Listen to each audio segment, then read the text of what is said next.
전신마비 환자라고 속여서 억대의 보험금을 타낸 일가족 경찰에 붙잡혔습니다. 또 원룸에 사는 여성을 뒤쫓아가 성폭행하려다 미수에 그치자 지인까지 상해를 입힌 20대 재판에 넘겨졌습니다. 네, 두 사건 모두 범죄 수법이 대담하고 또 치밀하게 준비한 정황이 드러나는데요. 관련해서 이은희 변호사와 자세하게 짚어보겠습니다. 어서 오세요. 안녕하세요. 예, 안녕하세요.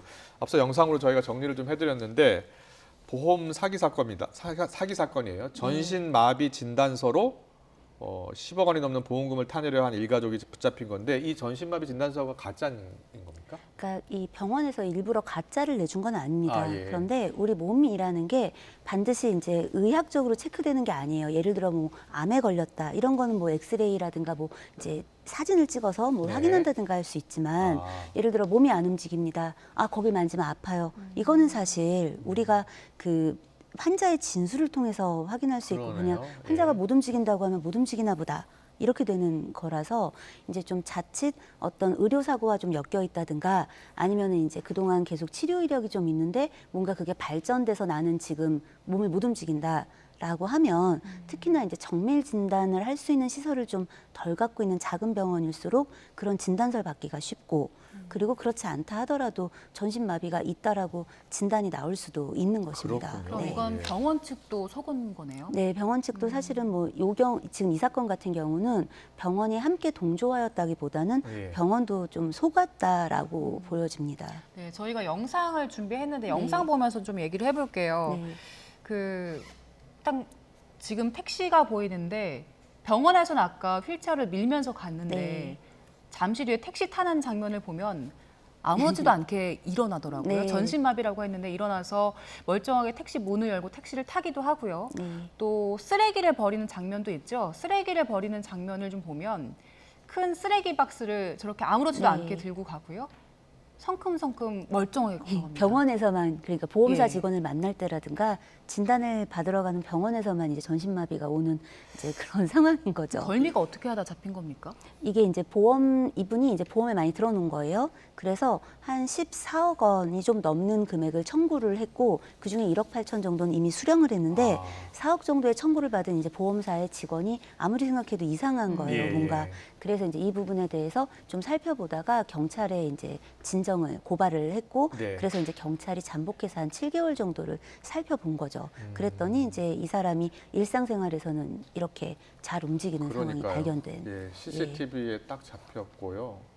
그리고 이 보험사 직원이 좀 의심을 하고 네. 좀 지켜본 것 같아요, 주변에서. 왜냐하면 이 지금 당사자가 그 키가 180 정도 되고 100kg 정도 나갔는데 아버지는 왜소하시다고 해요. 그렇군요. 그럼 우리가 전신마비라고 하는 건 하루 종일 누워서 지내는 건 아닙니다. 이제 네. 이분들이 몸을 못 움직일 뿐인 거예요. 예, 예. 그러니까 이동을 할 수는 있고 휠체어를 탈 수는 있어요. 그런데 잘 생각해 보면 누군가 이걸 해줘야 될 거 아니에요. 그렇죠. 그 계단 같은 게 있으면 업고 올라가야 되고. 근데 보호자인 아버지가 너무 왜소한 거예요. 그러니까 이제 이 보험사 직원이 생각할 땐 이게 뭘까? 이런 생각을 이제 하게 된 거죠. 네. 아무래도 의심스럽다라고 해서 이제 고발을 하고 그 과정에서 이제 경찰이 수사를 하다 보니까 밝혀진 경우입니다. 그렇군요. 네. 예. 네. 그러면 이 일가족에게 적용되는 혐의는 어떤 겁니까? 이 보험 사기가 워낙 많기 때문에 보험 사기와 관련된 법이 있습니다. 보험 사기 방지법이 따로 있고요. 거기에 보험 사기죄가 있습니다. 그런데 사실 일반 그 형법에 있는 사기죄하고 형량적으로는 큰 차이가 안 납니다. 예. 뭐 10년 이하의 징역, 5천만 원 이하의 법률을 의율하고 있는데 형법에서는 10년 이하의 징역, 2천만 원 이하의 벌금 이런 식으로 돼 있거든요. 예. 그러니까 사실은 이제 중요하게 보고 이런 부분을 이제 예의주시해서 보기는 하지만 네. 사실상 일반 사기보다 매우 위중하게 처벌하고 있지는 않고요. 보통 사기 범죄 같은 경우는 그렇군요. 피해 액수에 좀 더 비례해서 예, 예. 이제 이런 것들이 구제가 이제 피해자들에게 회복이 안 되고 또 이제 이런 사기의 목적이나 이런 것들이 동기가 굉장히 불량하고 네. 죄질이 불량하고 반복되면 이제 좀 가중해서 처벌을 하는데 이 보험 사기죄 같은 경우도 이제 고양형 기준을 좀 따라서 적용이 된다라고 그렇군요. 보시면 되겠습니다. 네.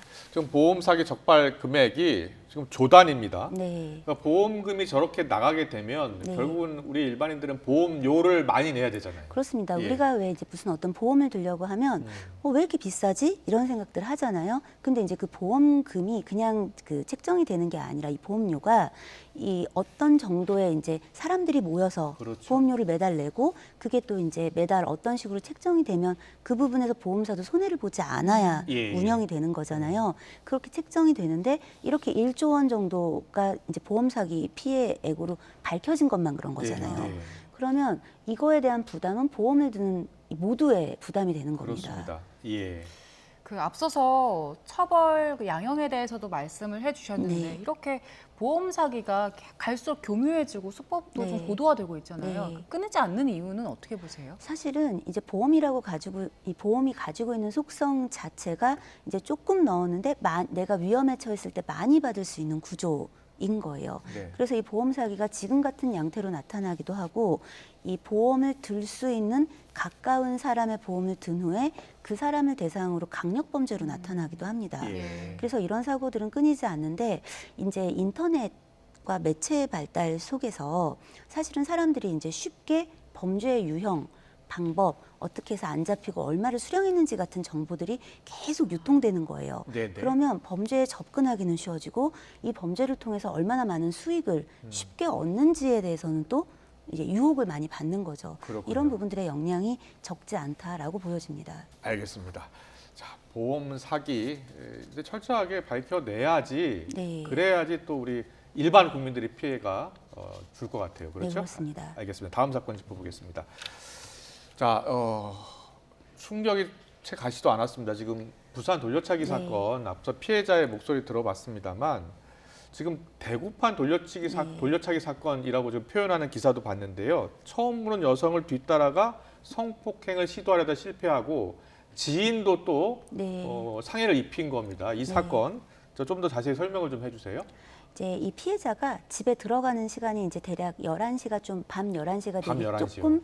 조금 안 된, 그러니까 밤 11시에 아, 예. 가까운 시간이었어요. 근데 이제 이 피해자를 따라가서 음. 이제 이 집으로 침입해서 이제 강간을 시도한 겁니다. 아. 근데 이제 뒤미쳐서 이제 피해자의 지인이 따라 예. 들어오는데 이러다 보니까 이제 몸싸움이 일어나고 네. 그래서 이 흉기를 휘둘러서 이제 이 지인을 크게 다치게 하고 아. 이 피해자도 이제 원 피해자도 이제 다친 그런 경우입니다. 근데 문제는 이 가해자가 이게 이제 우연히 뭐 피해자를 보고 그냥 우발적으로 뭔가 이제 그 순간적인 어떤 충동을 참지 못하고 따라간 게 아니라 네.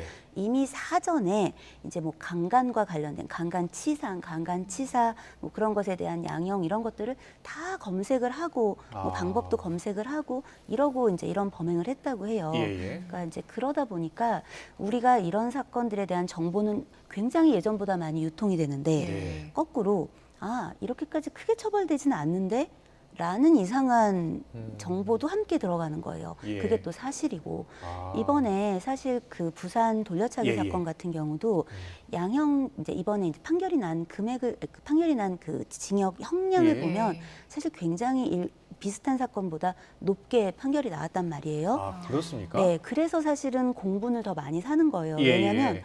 피해자 입장에서는 이것도 부족한데 그러니까요. 알고 보니 그렇게도 지금 현실적으로 어려운 거잖아요. 예. 그러니 이제 이런 짓을 저지르는 사람들 입장에서는 뭐 걸려봤자 징역 한 5년, 뭐 한 3년 6개월 갔다 오면 돼. 이런 아니란 생각을 가질 수 있는 그런 정보가 굉장히 유통되고 있는 지금 현재 구조인 겁니다. 그렇군요. 네. 예. 앞서 말씀해 주셨는데 지금 이 가해 남성이 여러 가지 범죄를 준비한 네. 정황들이 있었잖아요. 네. 그리고 보니까 2021년에는 여성 나체를 불법으로 네. 촬영한 그런 영상도 범행도 네. 좀 경찰이 확보를 했더라고요. 네.